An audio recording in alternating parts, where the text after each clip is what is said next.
আসসালামু আলাইকুম। সিলেট স্টুডিও থেকে চ্যানেল এস সিলেট নিউজে সবাইকে স্বাগত জানাচ্ছি।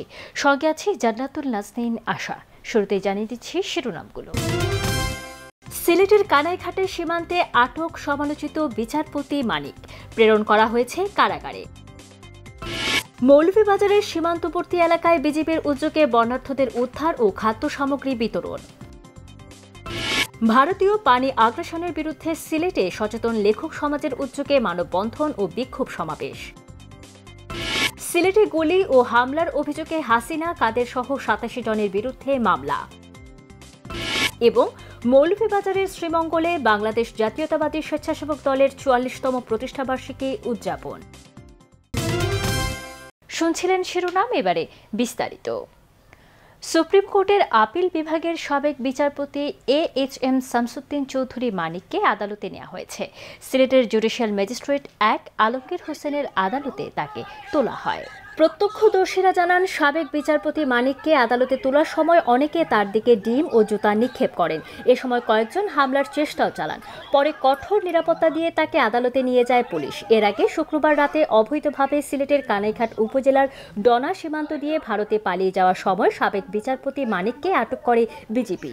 পরে আজ ভোরের দিকে সিলেটের কানাইঘাট ডনা সীমান্ত বিজিবি ক্যাম্পের সদস্যরা তাকে কানাইঘাট থানায় হস্তান্তর করেন। তার বিরুদ্ধে মামলা হয়েছে বলে জানিয়েছে পুলিশ।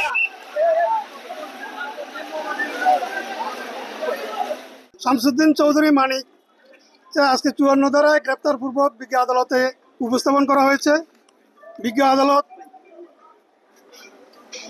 ফরওয়ার্ডিং মোতাবেক আসামি চালান মোতাবেক উক্ত আসামি ঢাকা সহ বিভিন্ন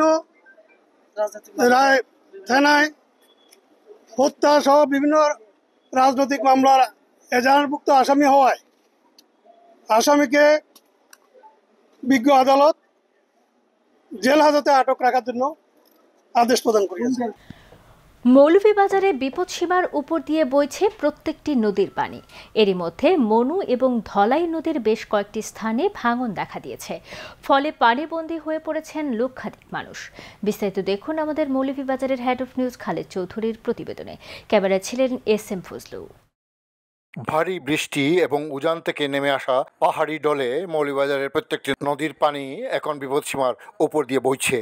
নদীর পানি ক্রমান্বয়ে বৃদ্ধি পাওয়াতে আতঙ্কে রয়েছেন এই অঞ্চলের জনসাধারণ। এখন পর্যন্ত মনু এবং দোলাই নদীর বেশ কয়েকটি স্থানে ভাঙন দেখা দিয়েছে। আর সেই ভাঙন স্থান দিয়ে পানি ঢুকে প্লাবিত হচ্ছে নতুন নতুন এলাকা। বন্ধ রয়েছে যোগাযোগ ব্যবস্থাও। জেলা প্রশাসন সূত্রে জানা গেছে, এখন পর্যন্ত মৌলভীবাজারে ১,২২,৬87 জন মানুষ পানিবন্দী রয়েছেন। এর মধ্যে আশ্রয়কেন্দ্রে আশ্রয় নিয়েছেন ৪,০০০-এরও বেশি মানুষ। একই সঙ্গে বন্যার্তদের সহায়তায় ২০,৫০,০০০ টাকা এবং ২৮৫ মেট্রিক টন চাল বরাদ্দ রাখা হয়েছে। উজানে বৃষ্টি অব্যাহত থাকায় নদীর বাঁধে ভাঙন দেখা দিলেও কমছে না মনু নদীর পানি, যার পরে আতঙ্কে আছেন স্থানীয়রা। বর্তমান যে অবস্থা কদমাটা ভয়াবহ, বন্যা নদী ভাঙন দেওয়ার পরে এই গ্রামের অবস্থা খুব খারাপ। আমাদের মৌলভীবাজারের কদমাটায় যে ভাঙন সৃষ্টি হয়েছে, সেই ভাঙনটা কি হাজার হাজার মানুষ বন্যা কবলিত এলাকায় বন্যায় প্লাবিত হচ্ছে। এরকম পানি আসলে ফার্স্ট টাইম দেখছি। অন্যান্য বছরও মনুগাঙ্গে এরকম ফুলছে, পানি বেশি বেশি করে আইছে, বাট এবার খুঁজে পানিটা বাড়ছে। আসলে অন্যান্য বছরের তুলনায় এবার খুব বেশি, এবং এখনও যত সময় যার পানির স্রোত ততই বাড়ের। আমরা আহ্বান করব স্থানীয় পর্যায়ে আপনারা যারা আছেন দলমত নির্বিশেষে, যাতে সাধারণ এই বন্যা কবলিত মানুষের পাশে আপনারা দাঁড়ান। এই মনু নদীর বাঁধ ভেঙে প্রচুর পানি এই এলাকায় প্রবেশ করতেছে। এলাকার লোকজনের অনেক ক্ষয়ক্ষতি হচ্ছে। এদিকে ঝুঁকিপূর্ণ স্থানগুলি পরিদর্শন করেছেন জেলা প্রশাসক ডক্টর উর্মি বিনতে সালাম। এবং এখন আমরা যে স্পটে আছি, আমাদের যে সেন্ট্রাল রোডে আমরা এসেছি, আমরা এখন যে আছে যেখান দিয়ে পানি আসছে, আমরা কিন্তু বস্তা দিয়ে এটা কিন্তু প্রোটেকশন দেওয়া হচ্ছে। আর আজকে যেটা আমরা করেছি হচ্ছে, আমাদের ৭ উপজেলায় কিন্তু আমরা ত্রাণ অলরেডি বিতরণ দিয়ে দিয়েছি, উপবরাদ্দ দিয়েছি। উপজেলা নির্বাহী অফিসাররা পেয়ে গেছেন। যারা হচ্ছে এখন পানিবন্দী আছে এবং শেল্টার সেন্টারে উঠছে, তাদেরকে খাবার দেওয়া হচ্ছে। Khaled Chowdhury, channel news, Moulvibazar. মৌলভীবাজারের কমলগঞ্জ উপজেলার সীমান্তবর্তী কুরমা বিওপি এলাকায় বন্যার্থদের জরুরি উদ্ধার তৎপরতা চালিয়েছে বিজিপি। একই সাথে বন্যার্থদের মধ্যে শুকনো খাবারও বিতরণ করা হয়েছে। শ্রীমঙ্গল ব্যাটালিয়নের 46 বিজিবির পক্ষ থেকে ইসলামপুর এলাকায় 2 শতাধিক বন্যার্থদের মাঝে বিজিবির শুকনো খাদ্য সামগ্রী বিতরণ করা হয়। এই খাদ্য বিতরণ অনুষ্ঠানে উপস্থিত ছিলেন শ্রীমঙ্গল 46 ব্যাটালিয়নের অধিনায়ক lieutenant colonel Mohammad Mizanur Rahman Sikder, BSP PSC সহকারী পরিচালক মোহাম্মদ জামাল হোসেন সহ বিজিপির সদস্য ও গণ্যমান্য ব্যক্তিবর্গ।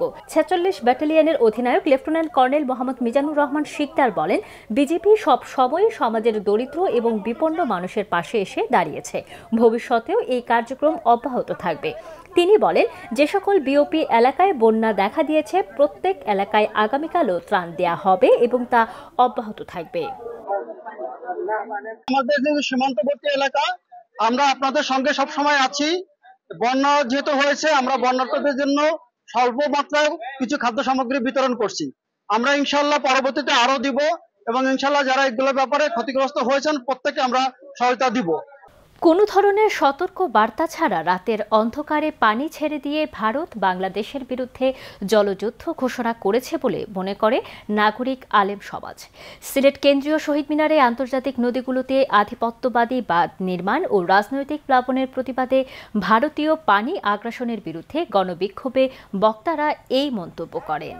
বিক্ষোভ কর্মসূচিতে আলেম, ওলামা, লেখক, সাহিত্যিক, শিক্ষক, সাংবাদিক, ব্যবসায়ী, পেশাজীবী সহ বিভিন্ন শ্রেণীর নাগরিকরা অংশ নেন।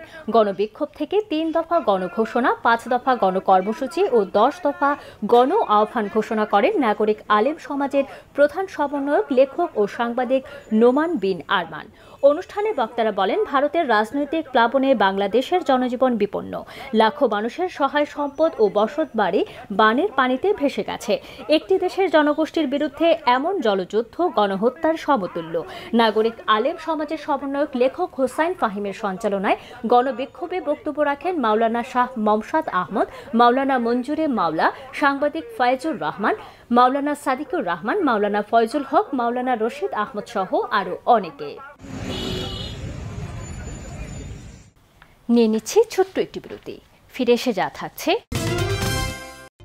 ভারতীয় পানি আগ্রাসনের বিরুদ্ধে সিলেটে সচেতন লেখক সমাজের উদ্যোগে মানববন্ধন ও বিক্ষোভ সমাবেশ।